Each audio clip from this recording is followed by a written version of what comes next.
आं हान्थिनाय लामाजों नों दा हान्थिसै।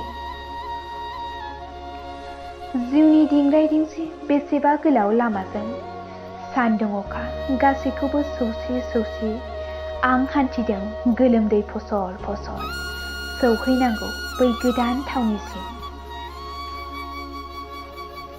गैया आंजों बेयाव रावबो मि जुनार मासेबो। सान्दुं गोसायाव साया लाथ'नाय, अखा दामब्रा हानायाव थाथ'नाय, हाबाब स्रि स्र' जेथिंबो जेरैथिंबो।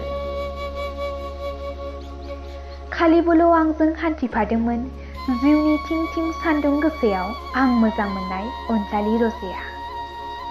आंनि राव, आंनि फाव, गाबनाय मिनिनायखौ सोलोंफा सोलोंफा आंनि सेर सेर।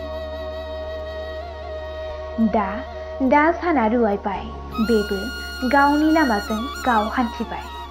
आं मालाय मानोथो आब्रा खालामनो गांखं गाखानाय दाउ मैनाखौलाय हान्थिदो नों गावनि थांनांगौ लामाजों। आंबो हान्थिलांसिगोन लासै लासै थोंनै आथिंखौ थोंथां खालामनानै सौहैनांगौ बै गोदान थावनिसिम। नोंखौ सानहर गोसोखां गोसोखां। नोंल' दा हान्थिसै रजे आं हान्थिनाय लामाजों। खन्थाइया एसेनोसै, गोजोन्थों।